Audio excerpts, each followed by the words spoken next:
Good morning and Assalamualaikum everyone. I hope everyone is in a good health today.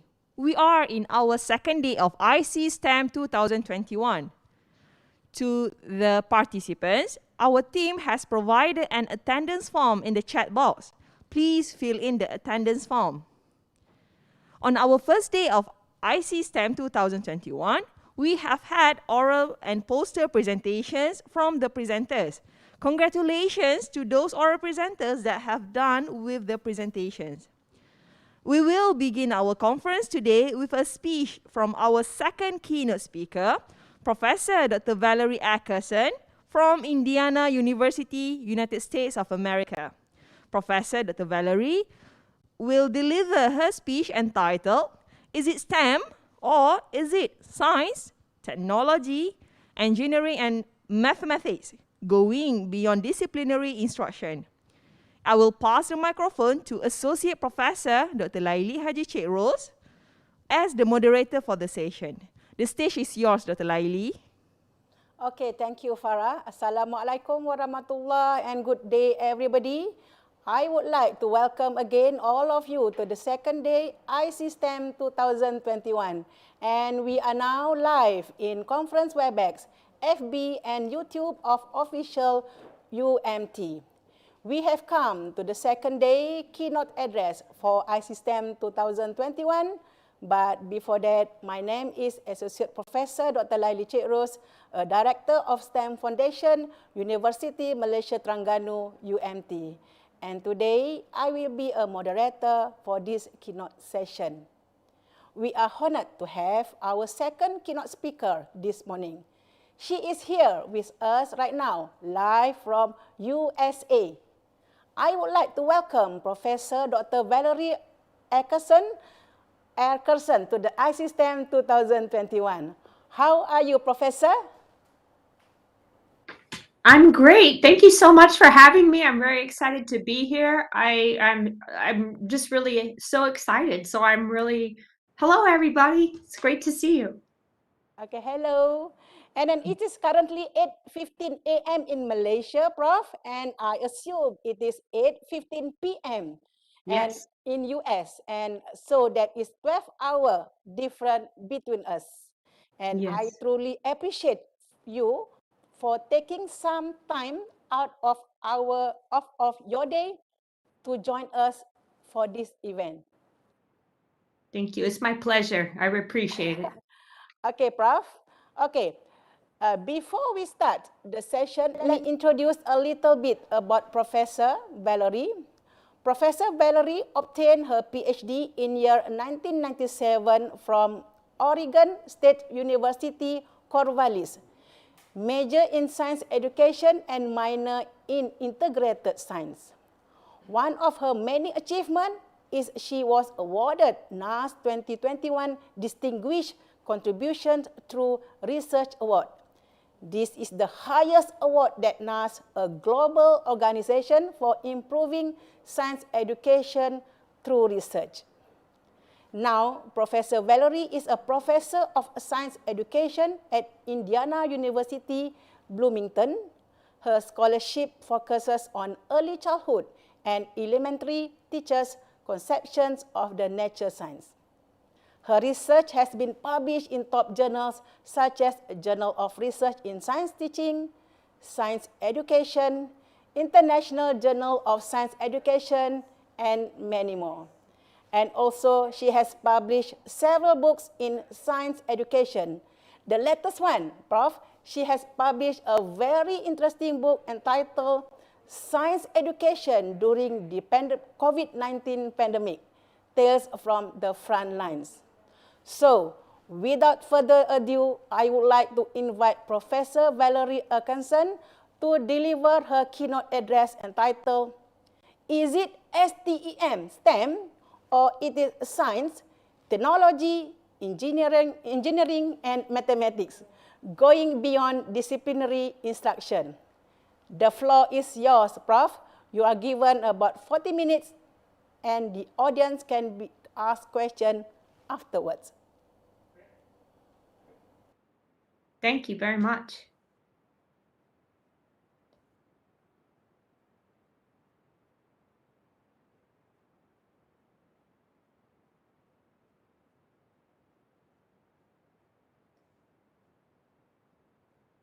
There we go.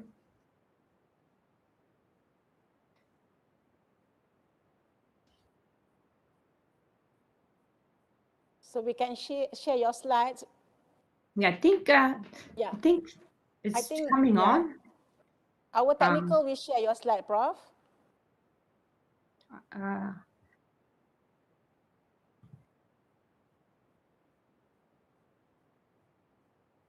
Let's see if I can get it.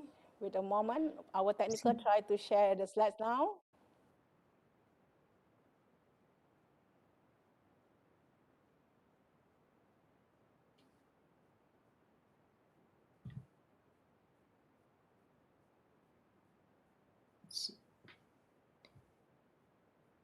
Okay.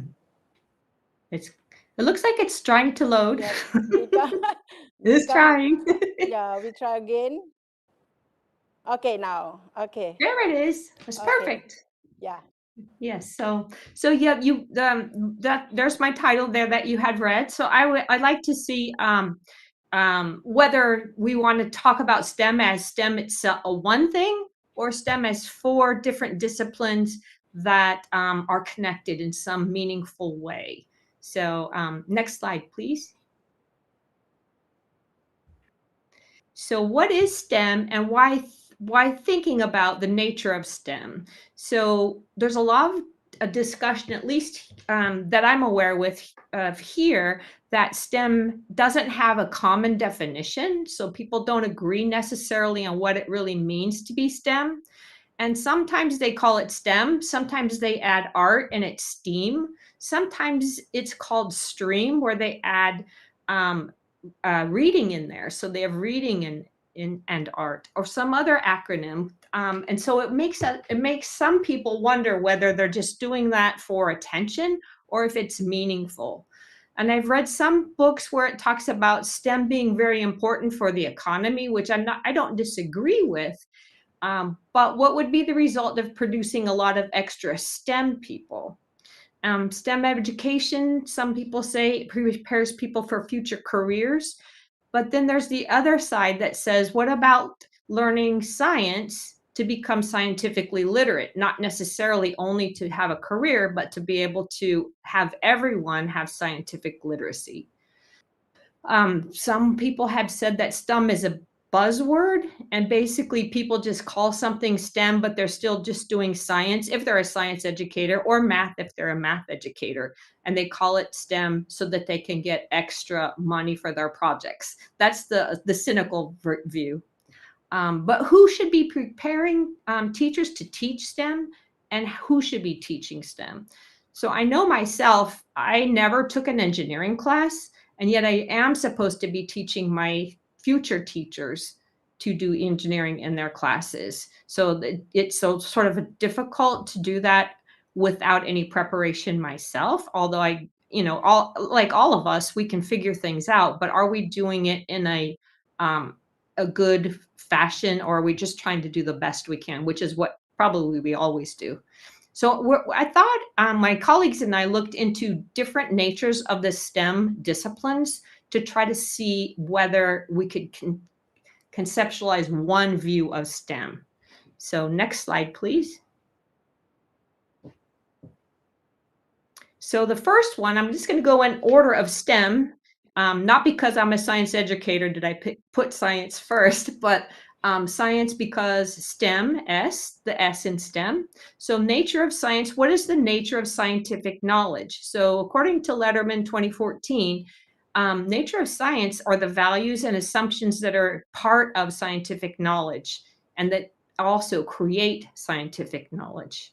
It's the characteristics of that knowledge that result from typical conventional approaches to creating scientific knowledge, like scientific inquiry. And then in the US, we also sometimes call it scientific practices. So they're kind of the same thing, but they're the ways that scientists create that knowledge. The primary reason in my mind for incorporating nature of science in the curriculum is to help our students understand the sources of scientific knowledge, the limits and the characteristics of that scientific knowledge so they can make informed decisions about their personal and society problems that are based on science, so that they can understand the science well enough that they can make informed decisions for themselves and for others in society and other problems in society. So it's more related to scientific literacy, not necessarily a career path. So next slide, please.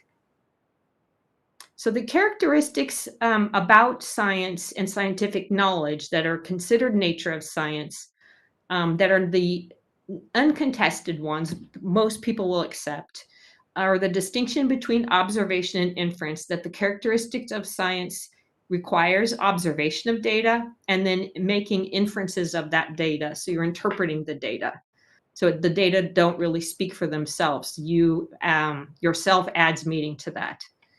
And similarly, the distinction between scientific laws and theories. So scientific laws meaning the patterns that you see in nature.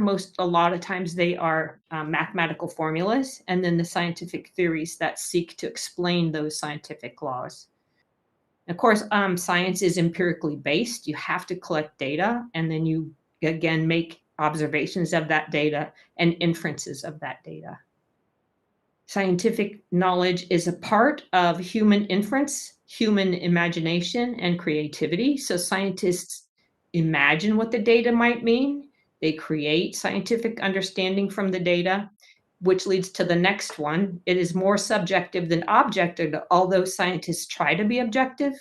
They have background knowledge and thankfully, that help them make good interpretations of that data. So all the data they look at is subjected to what they already know and what they expect they're going to find. So they interpret the data based on what their theory leads them to see. Socially and culturally embedded. So in different social and cultural contexts, you might have different interpretations of data or reasonable interpretations of data. I remember doing an activity with third graders where they had to interpret data and something that they couldn't see, and they all thought it was a little toy car, but most adults wouldn't have thought that. So it's even culture within a culture, like a subculture. So kids might interpret data differently from adults based on their own background knowledge. And the last one is that even though science is very reliable, it can change if you reinterpret your data or you collect new data that you rethink about and you make a different claim about your science. So it's not going to change overnight, but it does change, and it can change, and it should change when we get more information. All right, next slide, please. So what about the nature of technology? So just like every one of these letters or disciplines, so this is the T in STEM, scholars are not consistent on the definition of technology, but they still have some common definitions that they find. And in the Wahab et al. 2012, they recognized that there should be some physical product in technology. You should also develop knowledge and skills for using that pieces of technology, the knowledge about technology and the skills for the use of that technology, and then experience and approach of applying that technology to a problem or some kind of use that a human might need. And it's generally organized into systems.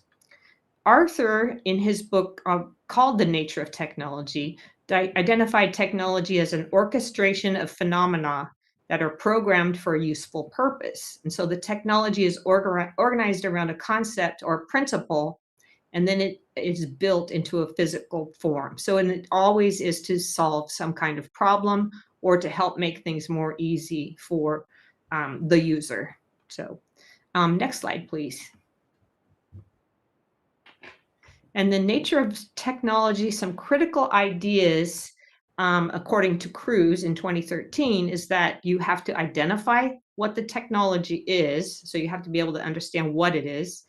And then the progress, the technological progress, and then realize that technology is not neutral. It can be good, it can be bad, and there are limitations. And some of those limitations are technological trade-offs. So you might have a great piece of technology, but it may impact something such as your environment or something like that. So it's not, technology is not always perfect. There's our interactions between the technology and the culture. Next slide, please.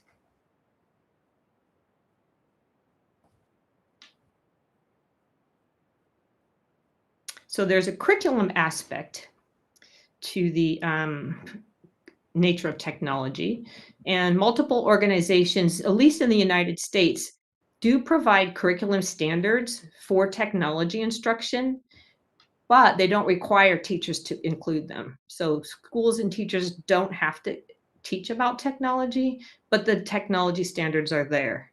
So it's different from science standards or math standards where the standards are there and you have to teach them because there's a test about them. So there's 3 different ones that are the main ones in the United States. So the International Society of Technology and Education, which used to be just the National Education Technology Standards. So I don't know if it's gone international because they changed their name. There's also the ITTEEA, which is another acronym for another society. And then the Computer Science Teachers Association, which is just one part of technology. So the technology curriculum standards are broken down, again, into technology literacy and computer science. But there's a focus that is much stronger on helping students learn how to use technology rather than understanding the nature of technology as a way of knowing. So next slide. And then we come to the E in STEM. So nature of engineering. Engineering has a lot of definitions, just like the other disciplines, and no one really agrees on one solid single definition.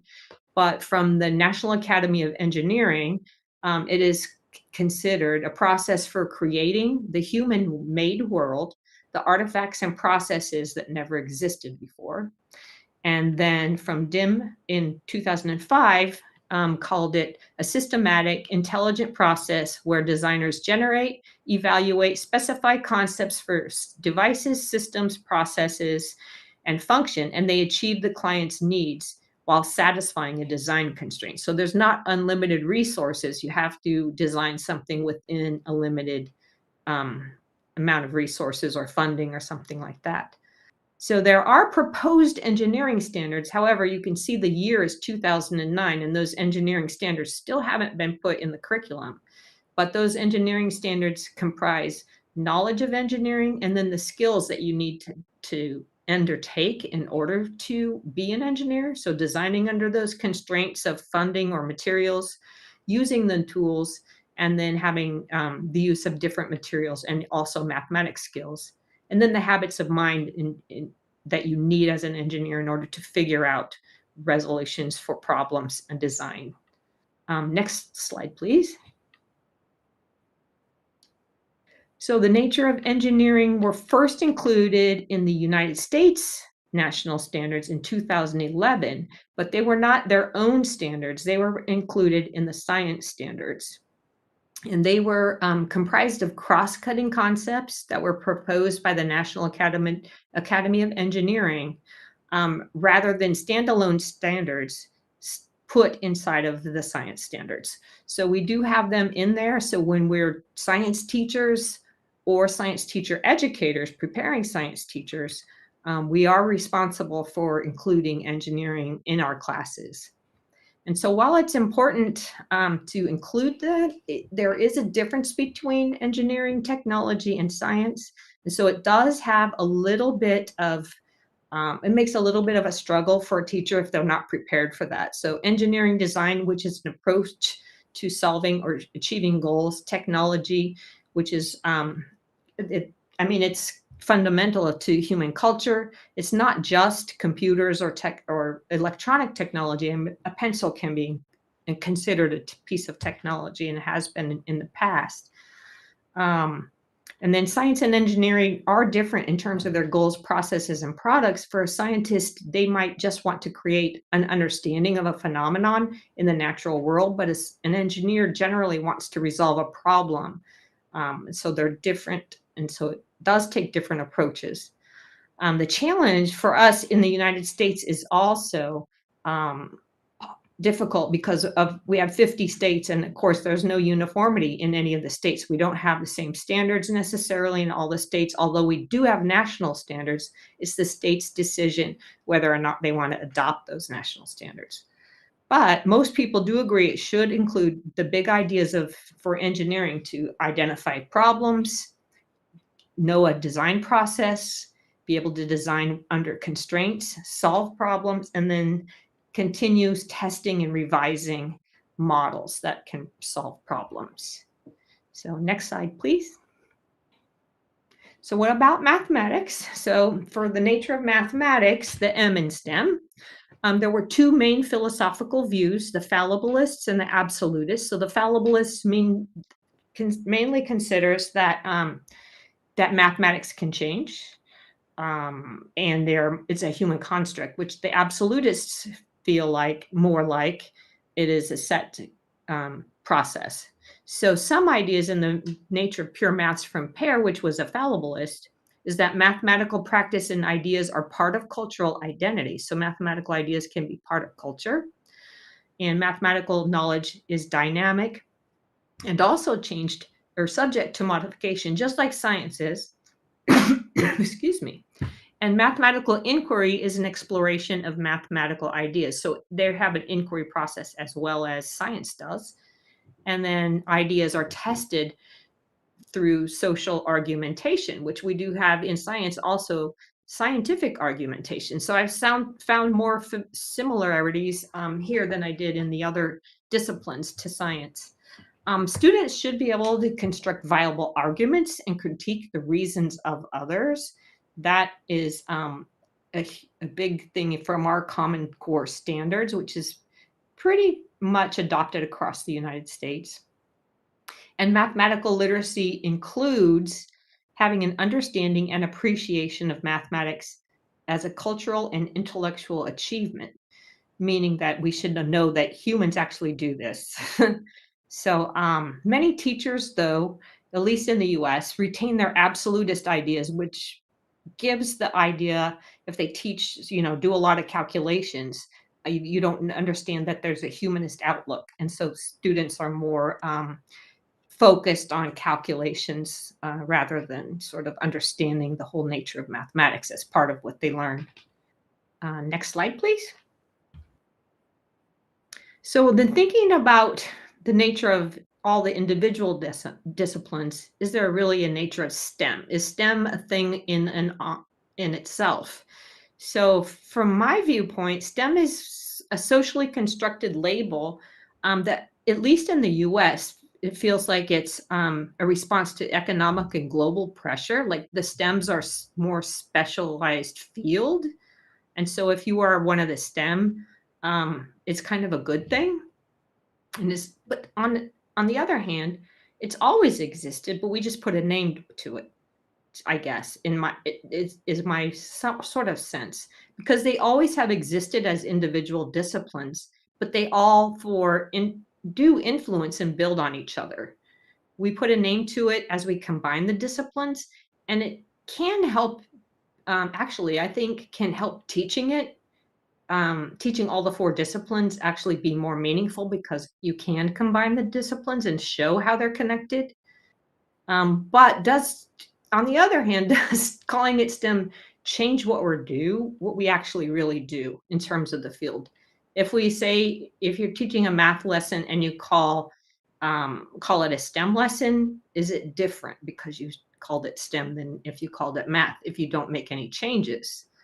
And the same thing with science. If you're teaching a science lesson and you call it a STEM lesson, does it make a difference? But my main idea in my head is that if we're going to call it STEM, then there should be some kind of interdependence of the individual disciplines so that students can see how they influence each other. So they can see how scientists use mathematics, and mathematics can be a human activity, and how technology can help with solving problems, and it all can be used in an engineering. So teaching STEM in at least what we've looked at currently here in the US is that means that one subject is most put forward, and the other things might be sort of secondary. So if you're a science educator like me, you might design a STEM lesson, but science is at the forefront, and you kind of put in TEM, and you still hope that the science gets the best kind of thing. So yeah, I'm looking at the chats, so it distracts me a little bit. I want to answer all the questions, but I'll finish this first. So anyway, so should it be interdisciplinary, or should it be focused on your own discipline and then make connections to the other disciplines? Next slide, please.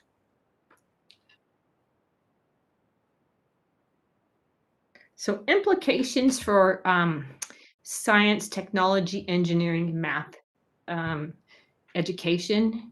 At least here in the US, we're called to teach STEM. I know that a lot of people have said, oh, you have to teach STEM. Okay, but it's not a real discipline. It's a comprisal of 4 disciplines together. So how do we teach STEM in a fair way to all the disciplines, and in a way that all students can learn those 4 disciplines?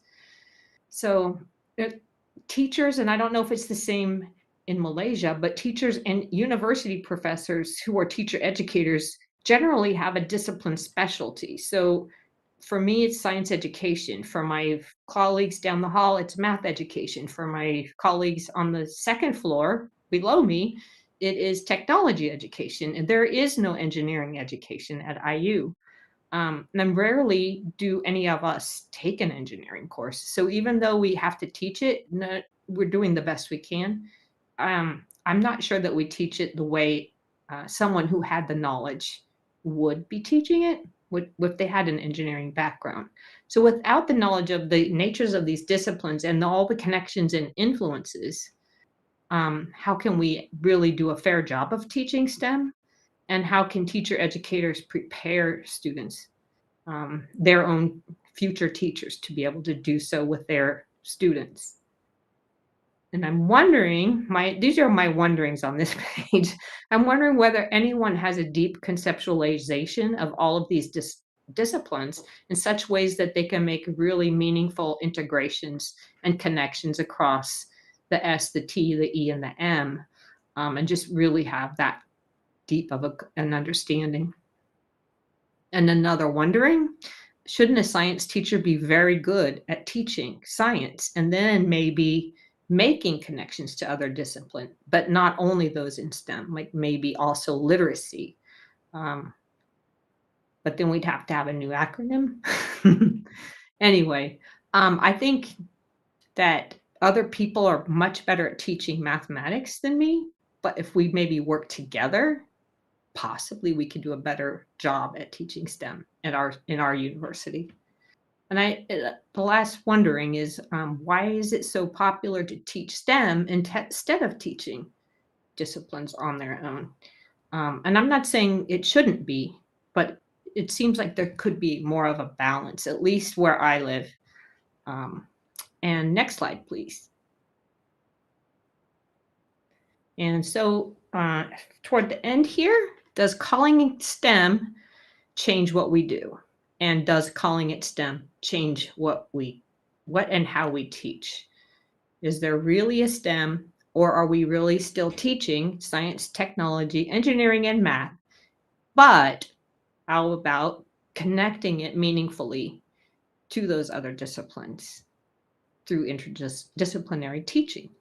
What are the benefits of teaching STEM? Do they outweigh the benefits of strong disciplinary teaching? Or I've seen some research saying that if you only focus on STEM and not the disciplines, then you might lose content. However, what if you taught really well a STEM, and would that improve content of it? I would be very interested in your reactions and feedback and questions, because my presentation was a lot of questions about STEM, and I'm interested in what you all have to say and think. Thank you. Okay, thank you, Prof. Valarie. Can you hear me? Yes, I can. Yeah, okay.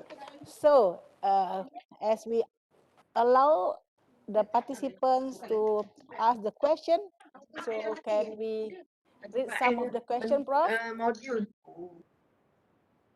Okay. So one of the question here, okay. Perhaps we are too obsessed with buzzwords and acronyms. I have the same question to Prof. Valarie. Okay, let me see the question.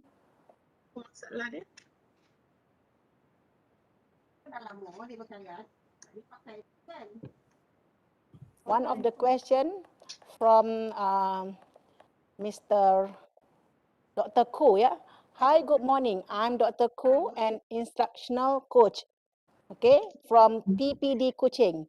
My question for our invited speaker today, Prof. Valarie, is what advice do you give for district education departments to achieve goals in STEM education?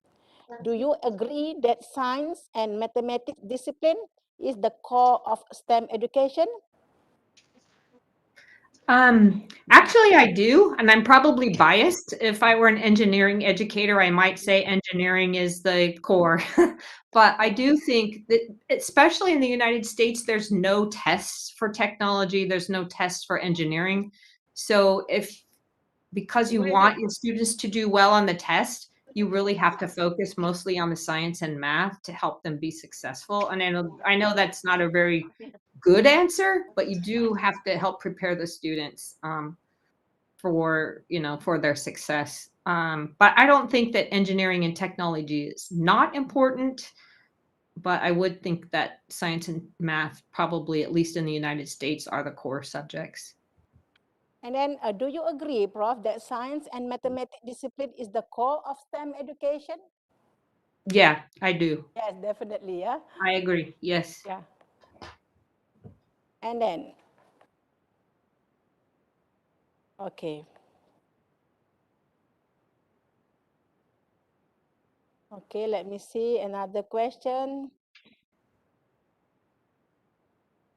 I can see before this, we have one question from Mr. Azman.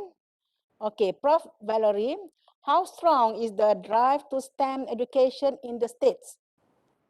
It's very strong. It almost seems like it's pressure to do STEM, which is not a bad thing because I think doing STEM is important.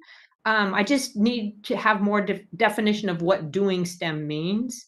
Does it mean focusing on one of the letters, and I'm just saying it that way just because one of the disciplines, or does it mean something more? So I don't know if they're calling it in the United States something STEM just to focus on science, technology, engineering, and math, or if they want us to be doing something that combines all of them. I don't know if it's different from where you are, but it's very much a push for STEM. And then, And is in there fact, yeah. I'm sorry. I was just going to mention some of my colleagues who are not STEM feel a little bit outside because they don't have the same opportunities, like in terms of grant funding and such, because they're not in the STEM field. So they kind of don't like STEM.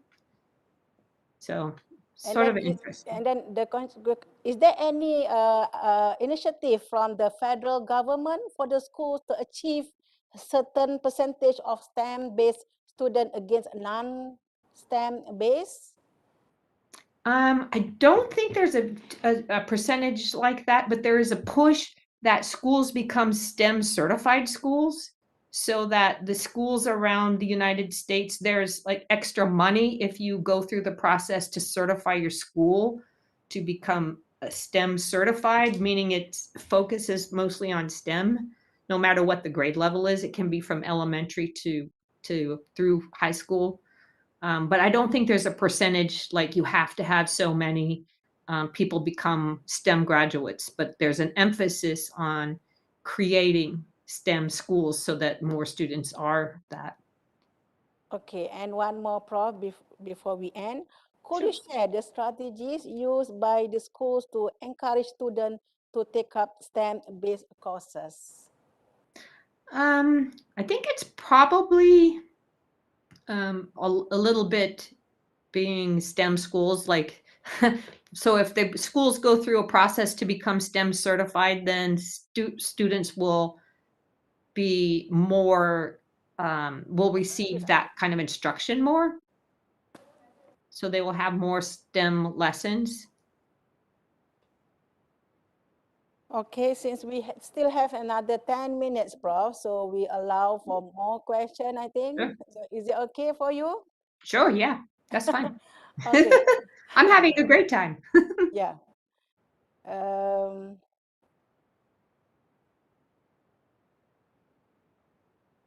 Okay, Prof Valarie, what advice do you give for district education department to achieve goals in STEM education? Or this is the same question just now? Okay. I don't know if it's the same question, but I don't even know if I have advice for it. Yeah. Okay, to link all the disciplines, okay, of STEM, Prof, can be challenging. Do you think that the current science curriculum pedagogy successfully relates the various sub-disciplines of science? I think it depends on which curriculum you're using. So I think I'm not sure there is a good curriculum that combines all of the STEM disciplines. There may be, but I'm not aware of it. Most of them kind of focus on one of the disciplines. So in science, we might have a curriculum that focuses on science, but might try to make connections to technology, engineering, and math. I'm not sure if I'm answering the question correctly. Okay, and then hi and good morning. My question is, okay, is there any way how to implement STEM education, STEM education with the time constraint? That is another really good question because there are so many time constraints for teachers, they have a hard time fitting in disciplinary instruction, let alone interdisciplinary. Although if they were well trained in the beginning, they could save time that way. But it's hard to learn it once you already are teaching disciplinary separately, and then you're trying to focus on also adding all those connections. So I wish there was a good way, and I think we should try to figure out a good way to overcome those time constraints. Yeah, because as a teachers, we need to achieve the syllabus objective with a Right. certain time frame given, right, Prof? Yeah, I Yeah. agree. Mm-hmm. Okay, so one more question I can see here. Okay, what is your opinion? Do we need to continue to use STEM terminology, or we go back before the term STEM being introduced? Is it together or just individual, Prof? I think actually I like STEM together, but I want it to be more meaningful than just me calling it STEM and just teaching science the same way. So I think there are connections among the disciplines that can be very meaningful and can provide purpose and like in a problem solving way to incorporate all the disciplines. I think it's great, but I think oftentimes, at least what I see at schools here in the US, I'm not talking about anywhere else in the world, but here people will say they're teaching STEM and it's a math lesson. So I don't know that it's really changed anything, even though I think the intention for it is good.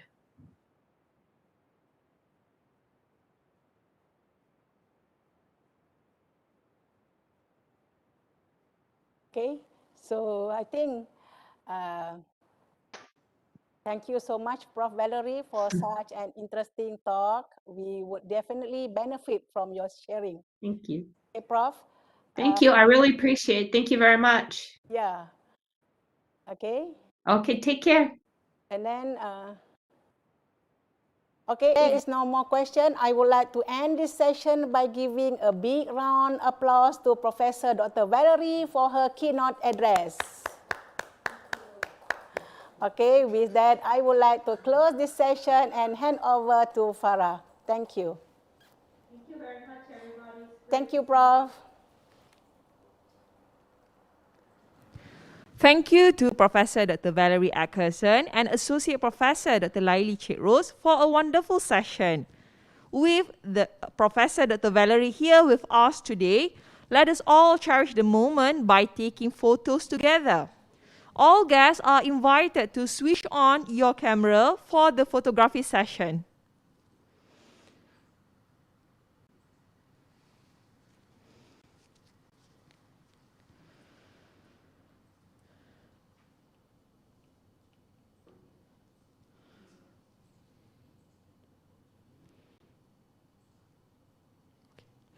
In count of 1 to 20.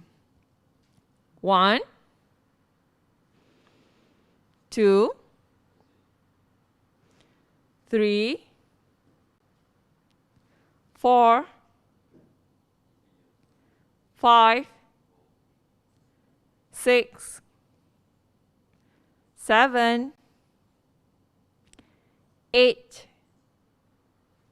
9, 10, 11,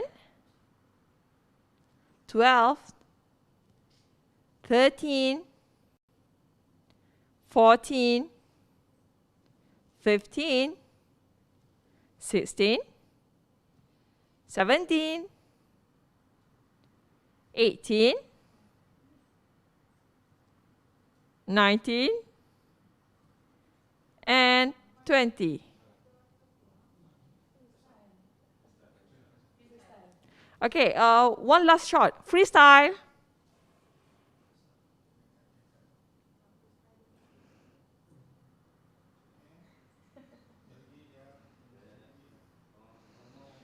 One more.